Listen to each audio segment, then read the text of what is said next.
My name is Mimi Onuoha. I'm an artist and researcher, and my work is all about the social relationships and power dynamics behind emerging technology.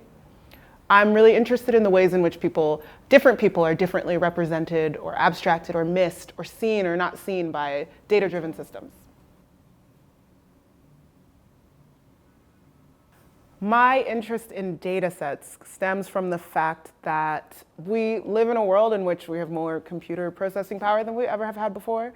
And so what that means is that all of a sudden there's a lot more value to be placed on data and on making the world into data. So what I mean when I say that is just that there's more incentive for the world to take the form of data sets, because that's what you can feed to computers, and then that's what you can start to do different kind of analyses on, make sense of, plug into different sorts of algorithms, models, everything down the line. But all of that starts from first collecting data and being able to represent the world in the form of data. And that's really interesting to me because not everything can be represented in data. And so for that reason, there's a natural tension that exists there between the need to see the world in that way and the reality that that's impossible in many different ways, or there are things that we'll miss if we try to do that.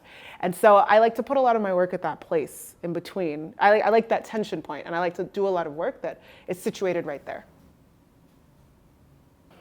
The Future is Here is a video work that I have created as a commission for the Photographers Gallery, and it is a work that focuses on the sites where machine learning datasets, large-scale datasets, usually used by corporations for machine learning, where they are actually annotated. And the reason I'm focusing on this is because a lot of my work has to do with the stories that are wrapped up within technology. I'm as interested in what emerging technology does as in the story that we tell about what it does. And often those two things are really, they're interwoven. You know, it's hard to separate them, and so I like to create pieces that allow us to kind of look at it from a different point of view. As it turns out, in order for for machine learning data sets to be used in these ways that we think are extremely, or that seem very future-facing and forward-thinking, it actually rests on a history of labor that is pretty predictable and is actually in line with a lot of historic ways in which we've seen kind of labor used.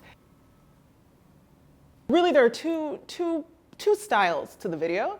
There's sort of one style that's kind of darker, that has a black background, and then another style that has a white background. And the black background, when the video's in that mode, then you really just see the photos that the top contributors, people who are doing this work of annotating machine learning data sets, them just taking images of the places where they do their work. A lot of these spaces are in Venezuela, and a lot of them really speak about the global nature and the interconnectedness of the tech industry.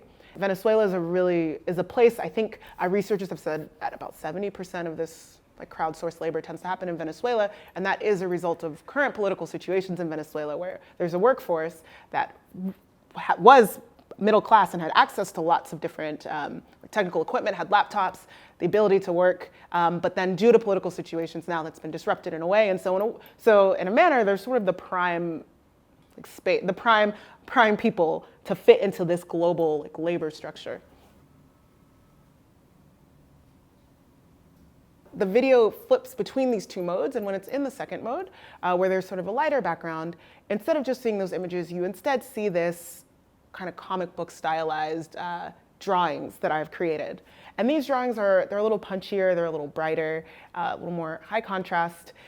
And the reason for that is that I wanted to kind of recast the spaces in a different way. I wanted to kind of move them into a more surreal way of thinking about them, but also kind of have some tenderness in looking at them while being clear of this narrative that I'm interested in, this narrative of where the future lives and how these places sort of push against that by being so conventional in terms of the space that they represent.